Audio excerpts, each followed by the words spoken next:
علامہ عبدالرحمن ابن جوزی رحمۃ اللہ تعالیٰ علیہ نے حکایات میں ایک بہت اچھا واقعہ نقل فرمایا ہے۔ علامہ احمد بن محمد طوسی رحمۃ اللہ تعالیٰ علیہ فرماتے ہیں کہ میں نے ایک اللہ کے ولی حضرت ابراہیم آجری رحمۃ اللہ تعالیٰ علیہ کو فرماتے سنا۔ وہ فرماتے ہیں کہ میرے استاد حضرت ابراہیم آجری کبیر رضی اللہ تعالیٰ عنہ کا واقعہ ہے۔ وہ فرماتے ہیں کہ مسجد میں ایک دن تھا، میں نے کیا دیکھا کہ میں مسجد کے دروازے پر جب بیٹھا تھا تو میں نے دیکھا کہ ایک شخص گزر رہا ہے، وہ 2 گودڑیاں اوڑھے ہوئے تھا، فقیرانہ لباس جسے کہتے ہیں۔ فقیرانہ لباس کے اوپر 2 گودڑیاں، جس طرح سے فقیرانہ انداز جو فقیر لوگ اوڑھے رہتے ہیں، کچھ مانگنے والوں کی اس طرح سے عادت رہتی ہے، مانگنے والوں کی طرح حالت بنائے ہوئے تھا۔ تو ابراہیم آجری کبیر فرماتے ہیں کہ میرا خیال ہوا، میں نے دل میں سوچا کیا یہ اچھا ہوتا ہے کہ انسان اپنے ہاتھوں سے کماتا کھاتا اور یہ مانگنے کا سسٹم، یہ مانگنے کسی کا یہ ہاتھ پھیلانے کا سسٹم ختم کرتا۔ اس کے بعد کیا دیکھتے ہیں کہ ابراہیم آجری کبیر فرماتے ہیں کہ مسجد میں اس کے بعد گیا اور مجھے نیند آ گئی۔ جب مجھے نیند آئی تو میں کیا دیکھتا ہوں کہ 2 فرشتے میرے پاس آئے اور مجھے اٹھا کر کے مسجد کے اندر دوسری جگہ پر لے گئے۔ جب میں دوسری جگہ پر پہنچا تو ایک شخص کو دکھایا، تو جب میں نے اس شخص کو دیکھا کہ وہ ایک آدمی لیٹا ہوا ہے اور اس کے اوپر 2 گودڑیاں لگی ہوئی ہیں۔ جب اس شخص کے قریب ہوا، جب اس کا چہرہ دکھایا گیا تو میں تو حیرت میں پڑ گیا کہ یہ تو وہی شخص ہے جس کے بارے میں نے یہ کہا تھا کہ یہ فقیر ہے، یہ مانگنے والا ہے، کیا ہی جس کے بارے میں نے یہ کہا تھا کہ کیا ہی اچھا ہوتا، کیا ہی بہتر ہوتا کہ انسان اپنے ہاتھوں سے کماتا کھاتا۔ وہ فرماتے ہیں کہ اس کے بعد فرشتے مجھ سے کہتے ہیں کہ ابراہیم آجری کبیر تم اس شخص کا گوشت کھاؤ۔ تو وہ کہتے ہیں وہ کہتے ہیں کہ میں نے ہرگز اس کی غیبت نہیں کی۔ تو فرشتے کہتے ہیں یقیناً تم نے غیبت کی، تیرے دل نے اس کے لیے برا کہا، تیرے دل نے اسے ناخوش سمجھا، تو نے یقیناً اس کے لیے غیبت کی۔ اللہ اکبر۔ اس سے کیا معلوم ہوا کہ ان کے بارے میں گمان کیا تھا، ان کے بارے میں خیال کیا تھا کہ وہ گدڑی لدی ہوئی ہیں تو وہ فقیر ہیں، حالانکہ وہ فقیر نہ تھے، وہ تو ولی کامل تھے، وہ تو اللہ کے برگزیدہ بندے تھے، وہ تو انسان ایک نیک صالح انسان تھے۔ اس کے بعد میرے دل میں بہت سی دھڑکن سی پیدا ہو گئی، میرا دل گھبرانے لگا۔ میں نے عزم کیا کہ ہم اس شخص کی تلاش میں لگے رہیں گے، اس شخص سے ضرور توبہ مانگیں گے، اس شخص سے ضرور اس کی بارگاہ میں جائیں گے اور اس شخص سے اپنی مغفرت چاہیں گے، اس شخص کی اپنی مغفرت چاہیں گے۔ اس کے بعد وہ فرماتے ہیں کہ میں روزانہ کیا کرتا تھا، میں جلد نماز پڑھتا اور اس مسجد کے دروازے پر بیٹھ جاتا، اس امید پر کہ وہ شخص پھر سے آئے گا، یا پھر سے اگر مجھے نظر آیا تو میں اس سے ضرور معافی تلافی کروں گا۔ 1 دن ہو گیا، 2 دن ہو گیا، ابراہیم آجری کبیر فرماتے ہیں حتیٰ کہ مجھے پورے 30 دن ہو گئے، میں پھر نماز پڑھتا، چند نماز کی ادائیگی کرتا، اسی دروازے پر پہنچ جاتا۔ دروازے پر پہنچنے کے بعد اس شخص کا انتظار کرتا کہ ہو سکتا ہے آج آ جائے تو میں اس سے معافی تلافی کر لوں۔ جب 30واں دن ہوتا ہے تو وہی شخص 2 گدڑیاں لاتے ہوئے اپنے جسم پر 2 گدڑیاں رکھے ہوئے آ رہا ہے۔ ابراہیم آجری کبیر فرماتے ہیں کہ اب میرا خیال ہوا کہ میں نے اس شخص کو دیکھ لیا، اب پہچان لیا۔ جب اس شخص کو پہچانا کہ یار یہ تو وہی شخص ہے جس کے ساتھ ہمارا یہ معاملہ پیش آیا تھا،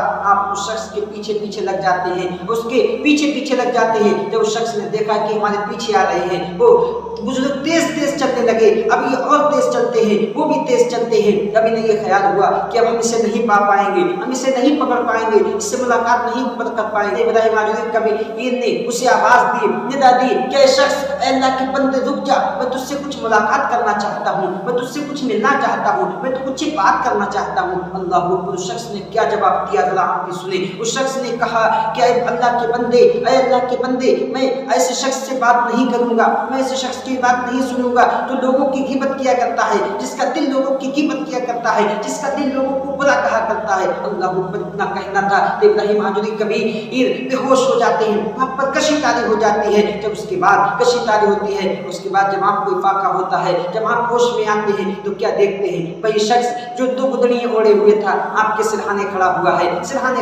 ہے۔ اب وہ کہتا ہے، وہ بزرگ کہتے ہیں کہ بتاؤ اب تو کسی کی غیبت نہیں کرو گے؟ وہ کہتے ہیں خدا کے واسطے اب ہم کسی کی غیبت نہیں کریں گے، اب ہم کسی کو برا نہیں کہیں گے، کسی کے بارے میں ہم غلط خیال بھی نہیں کریں گے، ہم کسی کے بارے میں غلط خیال نہیں کریں گے۔ یہ کہنے کے بعد وہ شخص اپنی جگہ سے اوجھل ہو جاتا ہے، دوبارہ نظر نہیں آتا۔ اللہ اوپر۔ اس واقعے سے درس حاصل کریں، سبق حاصل کریں کہ انہوں نے اپنے دل میں خیال کیا تھا، صرف یہ سمجھ کر کہ اس کے جسم پر گدڑی ہے، یہ خیال کیا کہ مانگنے والا ہے۔ جب ان کے دل میں یہ خیال آیا تو انہوں نے کیا فرمایا؟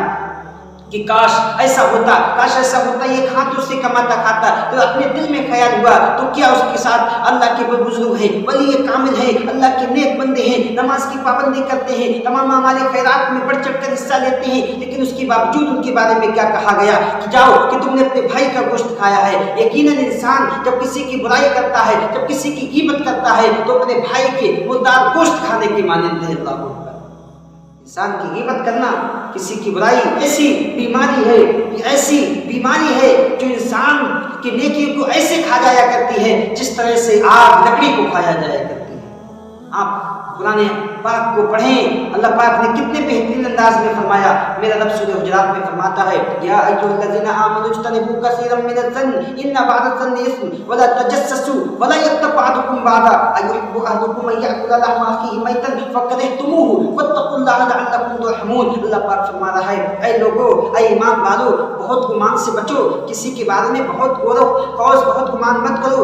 ان بعض الظن اثم، بے شک کچھ گمان برے ہوا کرتے ہیں، کچھ گمان گناہ ہوا کرتے ہیں، اور کچھ گمان برا ہوا کرتے ہیں۔ ولا تجسسوا، اور کسی کی عیب جوئی مت کرو، کسی کی عیب تلاش مت کرو۔ ولا یغتب بعضکم بعضا، اور کوئی کسی کی غیبت نہ کرے، کسی کی غیبت مت کرو، کسی کی عیب مت کھولو، کسی کے بارے میں برا بھلا مت کہو۔ اللہ پاک اس کی بات فرماتا ہے ایحب احدکم ان یأکل لحم اخیہ میتا فکرہتموہ، کیا تم میں کوئی یہ بات کو پسند کرے گا کہ وہ اپنے مردار بھائی کے گوشت کو کھائے تو یقیناً تم ناپسند کرو گے۔ اللہ اکبر۔ اللہ پاک فرما رہا ہے ہماری تمہاری بات نہیں ہے، کسی دنیا دار کی بات نہیں ہے، رب تعالیٰ فرما رہا ہے، وہ بھی مقدس کلام میں اپنے قرآن کریم میں فرما رہا ہے کہ انسان اگر کسی کی برائی کرتا ہے، کسی کی بدی کرتا ہے، کسی کی چغلی کرتا ہے، کسی کی غیبت کرتا ہے تو اپنے مردار بھائی کے گوشت کھانے کے برابر ہے۔ اللہ کتنا بڑا گناہ ہے۔ اب اس آیت کا شان نزول تو دیکھیں، اس آیت کا شان نزول تو دیکھیں کس پس منظر میں نازل ہوئی۔ آقا کریم علیہ الصلوۃ والسلام کا یہ طریقہ مبارکہ تھا کہ آپ جب کسی جنگ میں تشریف لے جاتے، کہیں سفر کو جاتے، اپنے صحابہ کو اگر ساتھ لیتے تو آپ ایسا کرتے تھے کہ 2 امیر صحابہ کے ساتھ ایک غریب صحابہ کو سیٹل کر دیا کرتے تھے، اسے ساتھ میں بھیج دیا کرتے تھے کہ اس کا کھانا پینا کرے گا، کھانا وغیرہ پکائے گا تو اس کا بھی کام چل جائے گا، یہی بھی اسی میں شامل ہو جائے گا، تب ان لوگوں کا بھی کام چل جاتا، اس کا بھی کام چل جاتا۔ ایک جنگ میں تشریف لے گئے، آپ نے 2 صحابہ کرام کے ساتھ حضرت سلمان رضی اللہ تعالیٰ عنہ کو کر دیا۔ حضرت سلمان فرماتے ہیں جب پہنچتے ہیں ایک مقام پر ٹھہرتے ہیں اور رات میں سحری کا وقت ہوا، اب اچانک کیا ہوا، اللہ کی توفیق یہ ہوئی، اچانک یہ ہوا کہ وہ بیدار نہ ہو سکے۔ جب وہ بیدار نہ ہو سکے، جب ان کی آنکھ کھلی تو صبح ہو گئی، صبح ہونے والی تھی، قریب تھا کہ وقت ختم ہو جاتا۔ اب اگر پکاتے، کھانا بناتے تب وقت نہ ملتا۔ اس کے بعد ان 2 امیر صحابہ کرام نے